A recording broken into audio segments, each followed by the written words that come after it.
welcome to the Huntsman World Senior Games Active Life.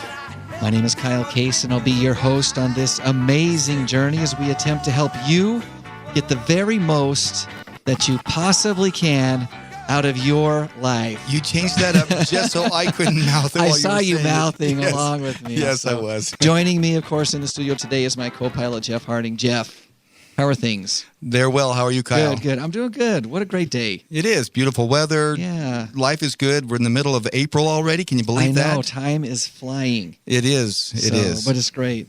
So I got a question for you, Jeff. All right. Let me see if I have an answer. Do you read food labels? Only if my wife has sent me to the store. I have to find exactly what she wants. Got the right. I'm not talking about the title. I'm talking about the nutritional value. Only if I'm really, really bored and there's nothing else to do. So I read the labels, but it's really mostly for that. It's just out of boredom. Right. Because what does all that stuff mean? I have no idea. Really, when it comes right down to it, it's all said and done, what does that stuff mean? It's hard for me to think that I could make an informed decision based on those numbers that are there. And what does minimum daily requirement really mean? Exactly. And what is the maximum daily? I want to know the maximum. I want to know. I want to get the most. I want to get the best. I don't want to have the minimum. You want to get the most bang for your buck. That's right. I want the maximum daily requirement. That's right. So it's just like, you're reading through that, and I do read them, but again, it's more out of just boredom. But what does vitamin A do for you? What does, ultimately, what does riboflavin do for you? Now, if you get 23% of your recommended daily allowance of vitamin B, are you sure that by reading another label you're going to get the other 77%? That's a good question. For me, no. Yeah. So are those labels all that helpful? I have a feeling you're going to tell me. Well, I don't know if they're helpful to you or not. For me, I think the concept is great, but it's the numbers are so abstract. They're so disconnected from anything that I, as a layperson, know. I mean, I'm sure a nutritionist could probably give you better insights, but it's to me it's a little bit of a tricky way to figure out what to eat. But what if you looked at it in a different way? Okay. What if instead of looking at the percentages and the milligrams and all that stuff, what if the packaging told you how many or how many minutes you would have to run to use the calories that you just consumed, or how many minutes you'd have to ride a bike or to swim? That would take all the fun out of ice cream. All the fun out of ice cream. I'm afraid it might take some fun out of ice cream. Yes, it would definitely take the fun out of ice cream. But wouldn't it, for you, be more beneficial? Yes. Would it become more real? Would that be something that you could? That would be something I could understand or relate to. Yeah. Well, I kind of feel the same way. So they're actually studying this in the United Kingdom. It's just an idea at this point. Those Brits. I know, those crazy Brits. It's not a proposal that's happening yet. It's just a concept. It's just an idea. But I kind of like the idea a little bit. And maybe even a combination of both, because the ingredients are also listed in the order of what's the greatest quantity in there. Right. And sometimes if you're allergic to something, you don't know. Then that's helpful to be able to find what something that's in the can that you absolutely. I don't think they should stop listing the ingredients or the nutritional value. I think that there is value there, but it's hard to. It's a little removed from what most people are able to pull information from. So anyway, I like the concept. I think it's an interesting idea. The UK's Royal Society for Public Health is advocating that they add exercise labels to packaged food. The hope is that you'll start to exercise more. You know, that there's a cost associated and that you'll understand better what you're trying to do. They're hoping that you can make better, more informed choices on the things that you eat, and again, of course, raise your activity level. When they polled the public, which again, they're not doing this yet, it's not being implemented, but they did run a poll. They found that about 53% of those polled said that it would probably affect their choices. And those were the skinny ones.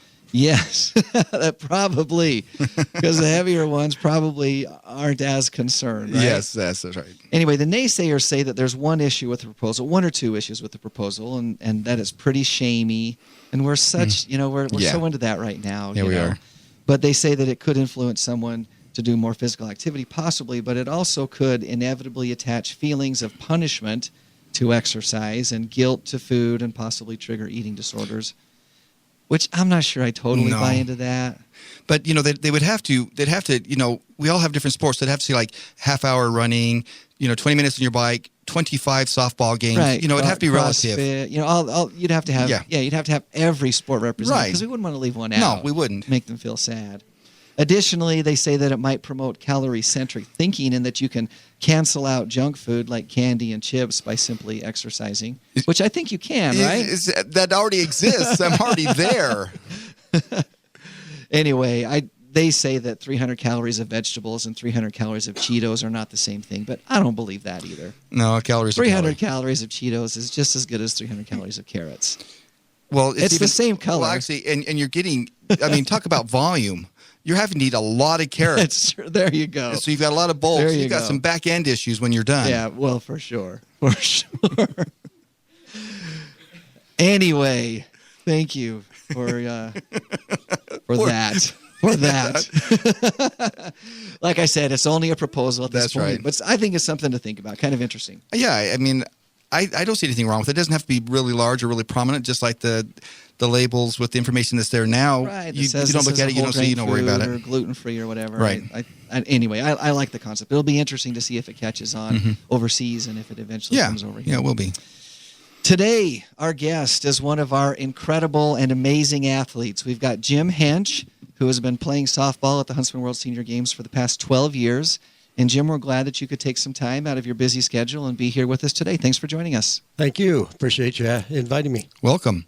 So before we get going into your Huntsman World Senior Games experience, which I want to get to and talk about, I want to get to know you a little bit better and some of your early experiences with competition and with sports. So I know you play softball at the games now. Has softball, baseball, has that always been a part of your life? It has pretty much been a part of my life ever since I was a kid. I actually, my primary sport was soccer. Okay. For many, many years. I played competitive soccer until I was 42 years old.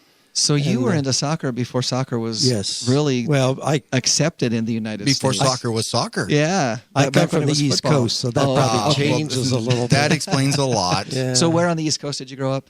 I grew up in the Philadelphia area, Philadelphia, Pennsylvania. Awesome. And then after 30 years, I moved to Baltimore, Maryland. So I was actually 58 years old when I came to St. George. Okay. All right. Well, we're glad that you're here. Thank you. Thank you. So you played competitive soccer. So I'm assuming there are soccer leagues for kids, obviously. But where did you play when you were 42? Well, I coached for many, many years. Okay. I coached all my children in their sports as they were growing up. And we always had men's leagues as well. Okay. And so in the East, we were competitive with football, much different than it is here. So soccer season and football season were one and the same. I see. East. But soccer was your sport. It was. But you also played baseball. Yes. Like sandlot baseball. I did sandlot baseball. I ran track in the spring, so I was always competitive with the baseball. So I was a sprinter. Did it all, really? Yeah, I was a sprinter. And awesome. I played soccer actually to keep in shape for track. That would do it. And played baseball, with my friends when I wasn't running or playing soccer. Great. I'm tired just talking to him. I know. That's awesome. So you said in track and field you were a sprinter. Yes. What were your specialties? 200 and 400. Oh. Of course, longer those sprints. Are the miserable ones. Yes. No, I loved it. Really? I loved it. Oh, I was on a ways. team with the Pennsylvania state champion in the 100, and so that's the only reason I didn't run the 100 because he won every race. Yeah. But in the 200 and the 400, I could be competitive. Great. And so you had success in high school. Did. And then it sounds like you were able to continue to be competitive and stay active after high school. What we've found for a lot of people is that they play something in high school and then maybe even continue that on an intramural level in college. But after that, it's just really tough to stay active and to stay involved in sports, and especially competitive sports. So how were you able to do that? Well, 2 years out of high school, I actually was drafted in the Army. And I spent a year in Fort Hood, Texas. Okay. And played, actually, of all things, football. Really? You were too fast for them to catch you, though, right? Yeah. I played safety on the football team. Oh, you were catching the fast guys. Fort Hood, Texas, yeah. And so that kept me active. And then I spent a year in Vietnam after that. And when I came back from Vietnam, I got back with my old friends again, and we just started playing more softball, more baseball. Your name wasn't Forrest in Vietnam, was it? It was not. Because it sounds like you ran a lot. Yeah, but Forrest Gump was not me. No. Well, thank you for your service, first of all. You. That's amazing and incredible. And then I think that it's really impressive that you were able to come back and jump right back into it, because it's tough. You've got a family, you've got a job, you got things that are going on. What did you do that helped you to arrange your schedule in such a way that you could find that time that most of us are unable to find? Well, as you probably know, we have 5 children, and the way I stayed involved was by coaching their sports. Okay. Mm-hmm. I had a daughter who played lacrosse, which I didn't know much about, and field hockey, which I knew nothing about. So I didn't spend a lot of time with her. But softball and soccer for the other 4 children, and I coached for probably 16 years. Wow. Those sports, and actually ran a soccer program just outside Philadelphia for about 10 years. And so as you were coaching, obviously you got right down stayed in shape by running with them. Got right down in the Never asked them to do dirt. anything that I wouldn't do. Oh, wow. That's impressive. That is great. I had lots of football coaches ask me to do things that they would not do. Yeah, I did too. I had several of them and other coaches as well. So. Well, awesome. You're listening to the Huntsman World Senior Games Active Life, and we are visiting with Jim Hench, who is one of our softball players, one of our great athletes at the Huntsman World Senior Games. So you played soccer clear up until 42. During that time, it sounds like you stayed active in softball. Mm-hmm. Were you on a travel team? Did you travel around the United States? Was it more local centric? It wasn't. Softball was not as big in Baltimore as it is out here in St. George. And I moved my oldest son out here when he graduated from University of Kentucky graduate school. Okay. And the first thing I saw was the Canyons complex. Uh-huh. And I said, "This is for me." And I went back and told everybody that St. George was the best kept secret I had ever found. Now, I heard a rumor that it was more than you just said it was for me, that you actually put the first bits of roots down while you're out here with your son. Is that correct? Yeah, I did. Are you not going to share what you did while you were out here? I don't know how much time you have for that. It involved buying a house, but I decided that this was where I wanted to retire. Yeah. And I called my wife and said, I'm serious this time, and she approved of it. She eventually right away. She said, great. this will work. And so I actually bought a house sight unseen by my wife, and I guess that's what you're referring that to. Is the greatest act of heroism and courage I've ever heard. Yeah, there's a lot of confidence that was just displayed there there. was. Well, that's fantastic. For people who maybe aren't familiar with the Canyons complex, it really is. It's like the Field of Dreams. I mean, there's not corn in the outfield, but it is a beautiful, beautiful place. It's an award-winning field. Absolutely. The fields are well kept, and the scenery and the background with the Red Mountains and Pine Valley Mountain. I mean, you really get what softball is all about out there. You've got the green fields, you've got the red mountains, you've got the purple mountains majesty behind that, the blue sky. It's an amazing place. We're envied by people all over the country. It's true. Every time they come here for tournaments and we play teams from other parts of the country, they say, "You guys really play here all the time?" Yeah, and we do. We play year round. It's great. For those who are unfamiliar with softball at the Huntsman World Senior Games, softball is our largest sport. By far, actually, as far as total number of athletes. Huge. We will have about 350 softball teams that will come and compete at the games, and they do come from all over. Of course, we have local teams, but they come from all over the United States, all over Canada, from foreign countries as well, to participate. And what a showcase location! That's right, Kyle. You said 350 teams. I wonder how many teams we'd have if we had more facilities.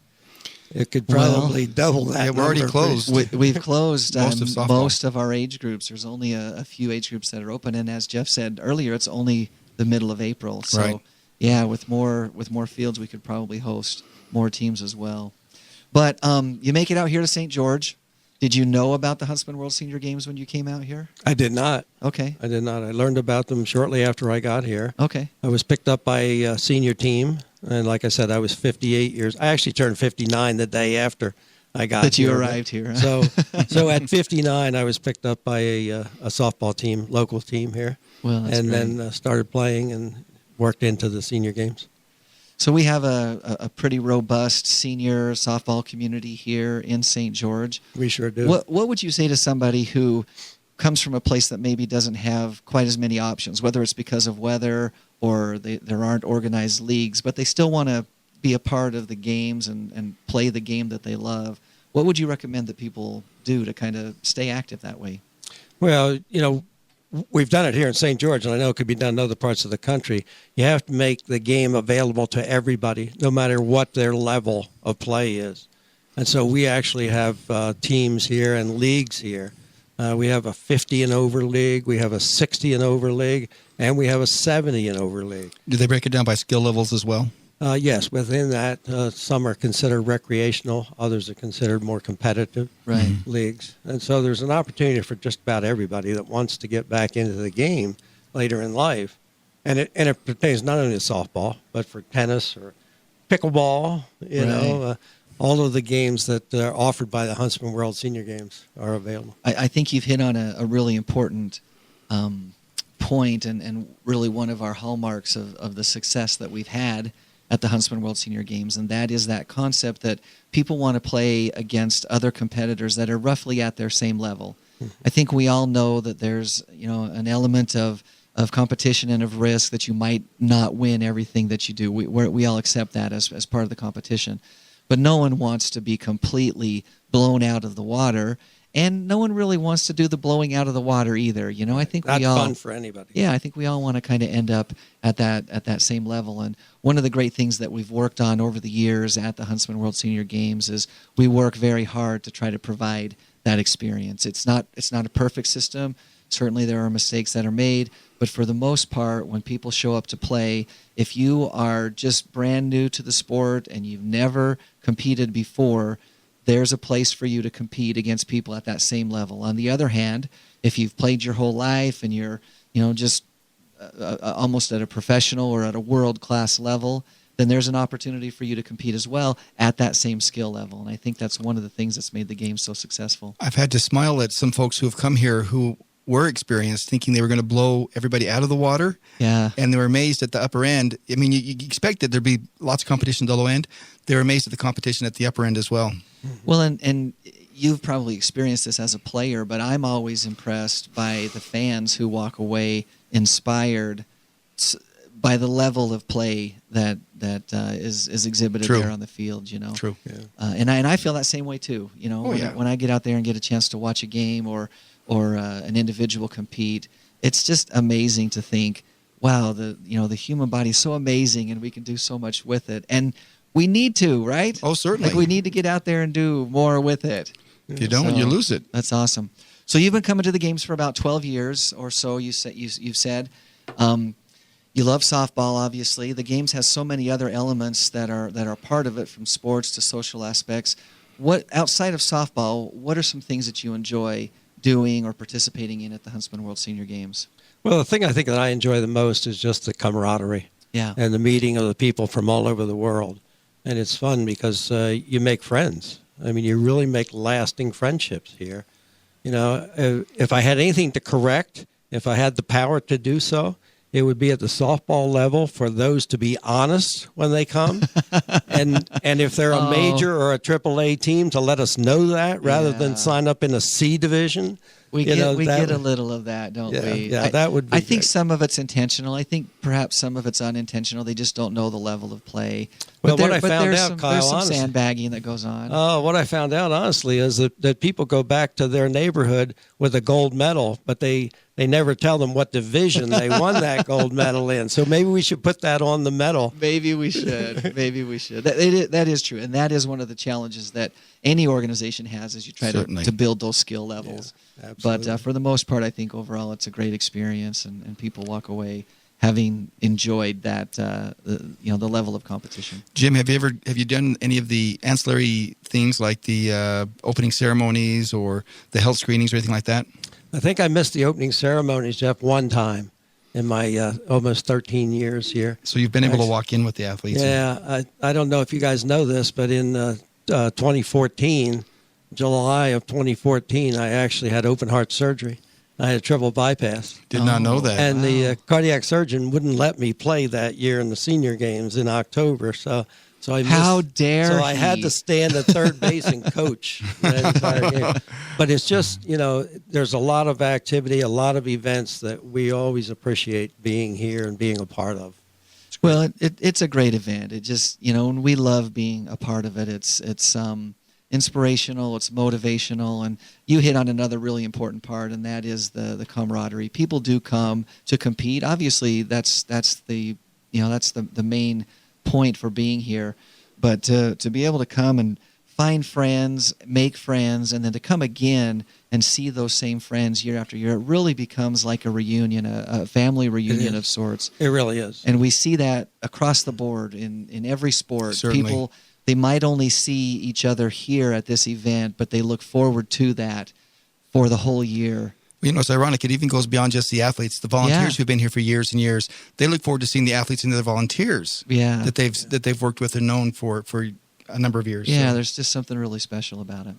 So someone's sitting on the fence trying to decide whether or not they would dare to compete. Maybe they've never done it before. Maybe they've competed, but it's been a long time ago. What would you say to somebody who's sitting right there? I have personal experience with that. This last year, I finally talked my sister and her husband. They live in Philadelphia area in the summer and Jacksonville, Florida in the winter.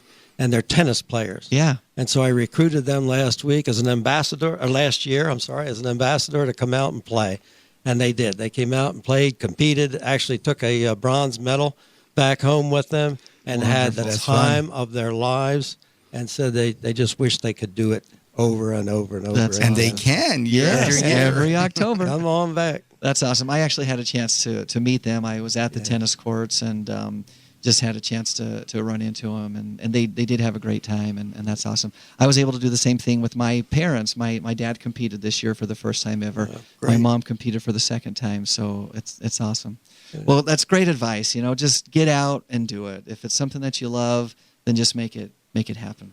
Absolutely. Wonderful. Great times. Wonderful. Well, thank you so much for being with us today and sharing your experience. And it sounds like it's been a good one. We can count on you for another year. Yeah, at least another year. So is your team practicing already? We never stop playing here. You just keep on going. We keep playing all year round here in St. George, and that's one thing nice about it. And we get to use the Canyon Complex also. Which is great. Now let me ask this. Have you registered already? We are registered. Okay, good. Because I have two teams registered. I was going to say, it might be too late. I have a 65-plus and a 70-plus team registered this year. Great. Well, we look forward to that. Best of luck to you. Thank you. And it takes at least 15 years before you get your ring or any of our returning. I hope I live that long, Jeff. Well, I hope not 15 years from now. I think you'll be here. Well, that is about all the time that we have. But once again, Jim, thanks for joining us. So as we've been mentioning, Jeff, registration, of course, is open for the Huntsman World Senior Games. It's been open for a while. If you're interested in becoming an athlete like Jim, then you can visit www.seniorgames.net, and you can register today for the sport of your choice. In an effort of full disclosure, though, we do have to say that there are a few sports that are closed because we've reached our participation cap. That's right. And that includes pickleball, which is no surprise. We've got bowling. We've also had to close several age divisions in softball and volleyball. So things are starting to move right along. So far we've registered more than 2,475 total athletes. So we're numbers are great. Yeah, numbers are looking really good there. But now is the time to register. Don't wait. We just want to point out that that's teams for the softball and the volleyball. We can still take players. So if you're in those age groups and you want to play, you can still find a team to play on. It's just we can't take any more teams in those age groups. Thank you for that clarification. The dates this year for the 2016 games are October 3rd through the 15th, and make plans to be a part of it this year, because this year is a special year. It's our 30th anniversary year. Da-da-da-dum. And we're celebrating all year long. We're having some giveaways and things like that. We've already given away several registration fee waivers. If you'd like your chance to win a registration fee waiver, go to facebook.com/World Senior Games. Once you get there, just like us. It's very easy to do. Click on the like button. And then you're eligible to start receiving notices when those contests come. And if you regularly visit the site, you might see the opportunity and take advantage of whatever the contest is. They're very easy. They're not hard competitions. Very easy contests. And maybe you will get a registration fee waiver at the Huntsman World Senior Games. That would be exciting. It would be. I think anybody would want that. Certainly. Awesome. Well, tune in next Thursday at 4:30 p.m. Mountain Time on AM 1450 or FM 93.1 for the Huntsman World Senior Games Active Life. And remember that you can listen to this and any previous episode right from our website at www.seniorgames.net. That's right. Here's our inspiring thought for the day, at least something to think about. What would you attempt to do if you knew that you could not fail? Until next Thursday, stay active. Bye, everyone.